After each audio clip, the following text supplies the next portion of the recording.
사랑하는 우리 성도님들 모두 안녕하십니까? 확진자의 수가 계속해서 증가와 감소를 반복하고 있습니다. 또 한편으로 이러한 상황이 길게 늘어지며 어느덧 이것이 우리의 일상이 되어버린 것은 아닌지 하는 그런 생각을 하게 됩니다. 여러 혼란스러운 상황 가운데도 우리의 마음의 닻을 하나님의 말씀의 내림으로 하나님의 인도하심을 받는 저와 여러분 되기를 간절히 소망합니다. 오늘 우리가 받을 하나님의 말씀은 야고보서 3장 1절에서 12절의 말씀입니다. 제가 하나님의 말씀을 받들어 읽겠습니다. 내 형제들아, 너희는 선생된 우리가 더 큰 심판을 받을 줄 알고 선생이 많이 되지 말라. 우리가 다 실수가 많으니 만일 말에 실수가 없는 자라면 곧 온전한 사람이라. 능히 온 몸도 굴레 씌우리라. 우리가 말들의 입에 재갈 물리는 것은 우리에게 순종하게 하려고 그 온몸을 제어하는 것이라. 또 배를 보라. 그렇게 크고 광풍에 밀려가는 것들을 지극히 작은 키로서 사공의 뜻대로 운행하나니 이와 같이 혀도 작은 지체로 돼 큰 것을 자랑하도다. 보라, 얼마나 작은 불이 얼마나 많은 나무를 태우는가. 혀는 곧 불이요 불의의 세계라. 혀는 우리 지체 중에서 온몸을 더럽히고 삶의 수레바퀴를 불사르나니 그 사르는 것이 지옥불에서 나느니라. 여러 종류의 짐승과 새와 벌레와 바다의 생물은 다 사람이 길들일 수 있고 길들여 왔거니와 혀는 능히 길들일 사람이 없나니 쉬지 아니하는 악이요 죽이는 독이 가득한 것이라. 그것으로 우리가 주 아버지를 찬송하고 또 이것으로 하나님의 형상대로 지음을 받은 사람을 저주하나니 한 입에서 찬송과 저주가 나오는도다. 내 형제들아, 이것이 마땅하지 아니하니라. 샘이 한 구멍으로 어찌 단물과 쓴물을 내겠느냐. 내 형제들아, 어찌 무화과 나무가 감람 열매를 포도나무가 무화과를 맺겠느냐. 이와 같이 짠물이 단물을 내지 못하느니라. 아멘. 여러분, 우리는 성경에서 혀와 말을 다루고 있는 내용들을 곧잘 발견하게 되곤 합니다. 앞서 살펴보았던 잠언에서도 마찬가지였지요. 오늘 본문은 믿음과 행함이 중요한 주제인 야고보서 안에서 말과 혀의 사용을 어떻게 다루고 있는지를 살펴보게 됩니다. 먼저 주목할 것은 야고보가 이 주제에 있어서 자기 자신을 배제하지 않고 있다는 것입니다.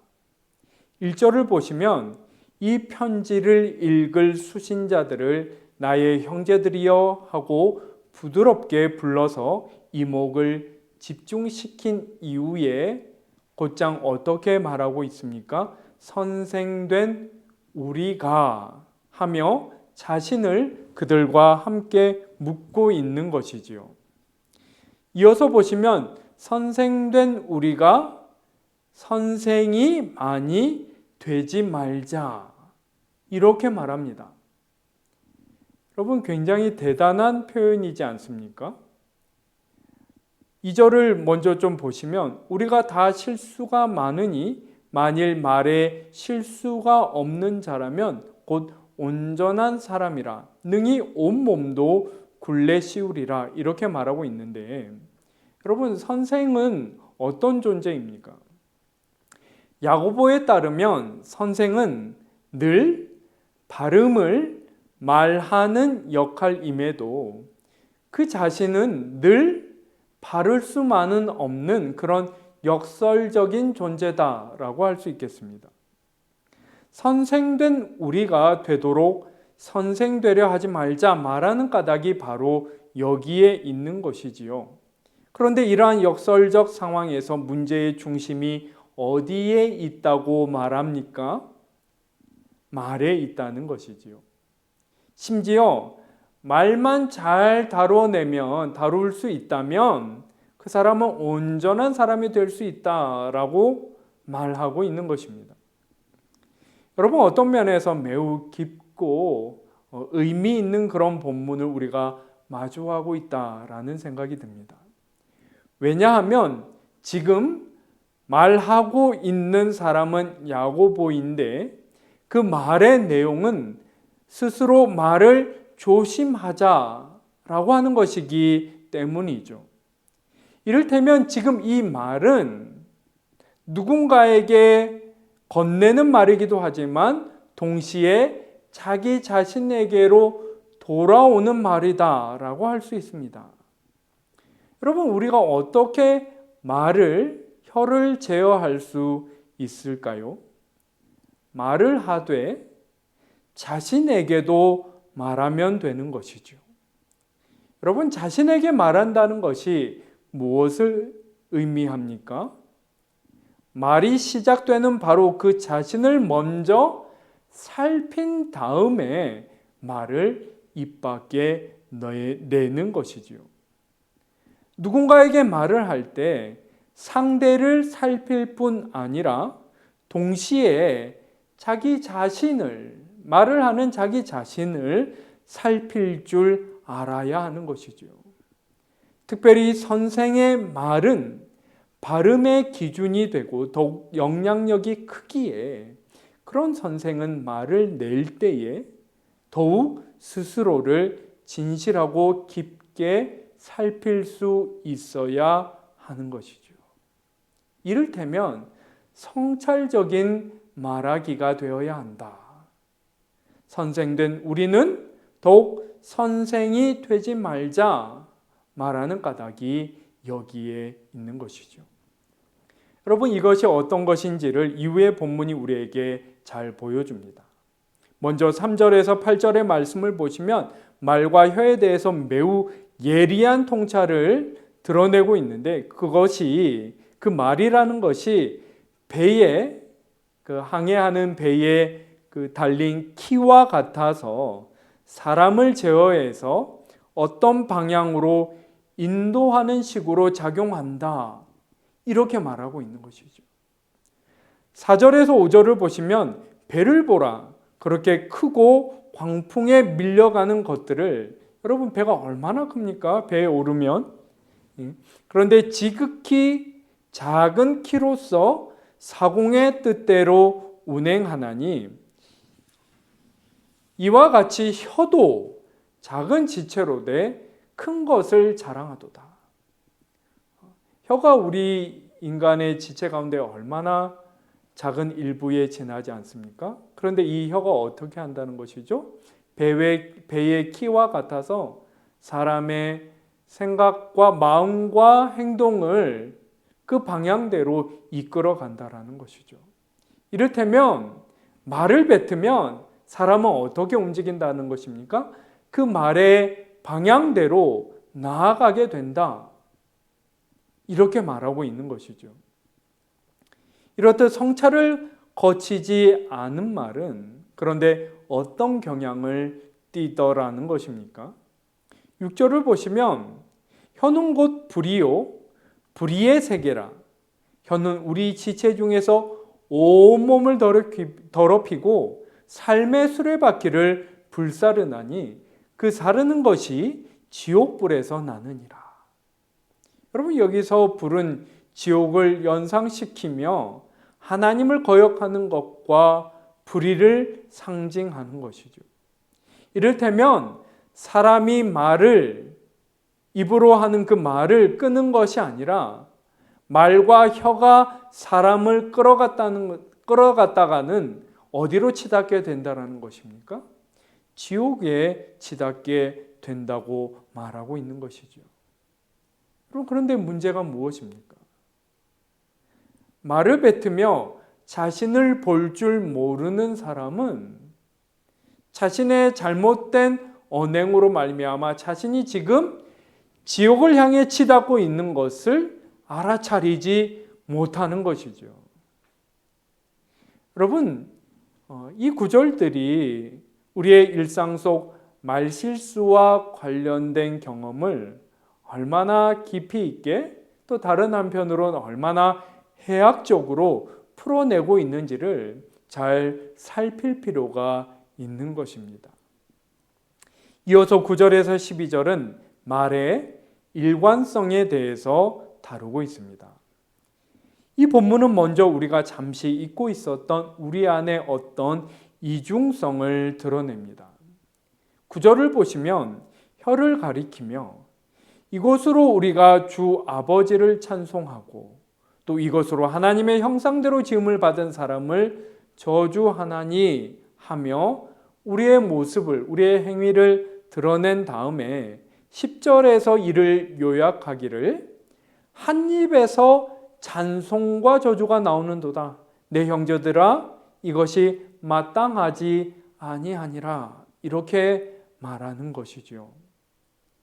이렇듯 사실 모두가 알고 있는 이치를 말하기를 한 샘에서 단물과 쓴물을 함께 낼 수 없다라는 것입니다. 그 두 가지가 뒤섞이면 단물이 되어버리든 쓴물이 되어버리든 할 수밖에 없는 것이지요. 그런데 보통은 어떻게 되는 것입니까? 단물과 쓴물이 섞이면 그 물은 쓴물이 되어버리는 것이죠. 마지막 12절은 이것을 말과 혀의 이치에 비춰서 재해석, 재정리하고 있는데 내 형제들아 어찌 무화과 나무가 감람 열매를 포도나무가 무화과를 맺겠느냐? 이와 같이 짠물이 단물을 내지 못하느니라. 여러분 여기서 나무와 열매는 무엇이겠습니까? 열매가 말이라면 나무는 그것이 비롯된 인간의 마음, 그 영혼을 일컫는 것이지요. 여러분 사람의 마음이 어떻게 늘 한결같을 수 있겠습니까? 그러나 우리에게 요구되는 것은 무엇입니까? 다만 그것을 살필 줄 알아야 한다라는 것이죠. 마음이 상하고 그래서 화가 올랐을 때 어떻게 해야 한다는 것입니까? 그런 마음으로부터 말을 내는 일이 없도록 지금 내 마음이 어떠한지를 먼저 살필 수 있어야 합니다 하는 것을 우리에게 권고하고 있는 것입니다. 여러분 우리는 지금 야고보서를 살펴보고 있습니다. 일찍이 루터가 야고보서를 가리켜 지푸라기 서신이다 라고 하였던 것은 행함을 강조하면서 우리가 은혜로 구원 얻음을 간과하게 만든다 라고 생각했기 때문이죠. 그러나 오늘날 야고보서를 연구하는 학자들이 재평가하는 이 야고보서의 가치는 어디에 있습니까?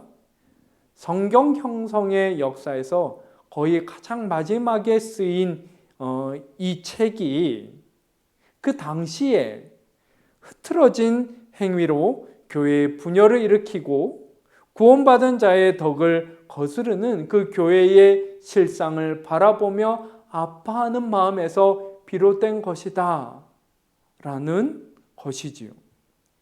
여러분 우리는 신앙 여정의 출발을 회심이라고 보통 얘기합니다. 마음을 돌이킨다 라는 뜻이지 않습니까? 어떤 면에서 마음을 처음 들여다봤던 것이지요.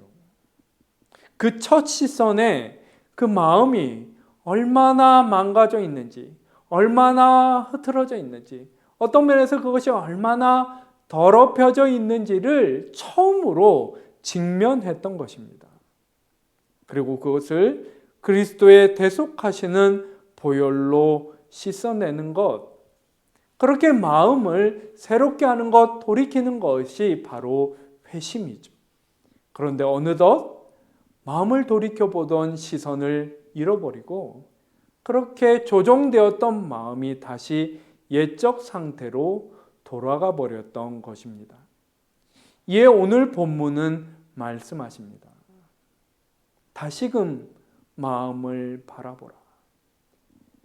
말을 내는 그 마음을 돌아보아 그 말이 다시 자신에게 돌아와도 부끄럽지 않도록 우리를 잘못된 방향으로 잘못된 말이 인도하는 일이 없도록 먼저 주님의 은혜로 마음을 씻고 흐림이 없는 정결한 마음으로 덕이 되는 말을 내라. 그렇게 권면하고 있는 것이죠. 주님께서 우리에게 진실한 시선을 허락하시어 마음을 보게 하시고 우리 자신과 하나님 앞에 부끄러움이 없게 인도하여 주시기를 간절히 소망합니다. 기도드리겠습니다. 하나님 아버지,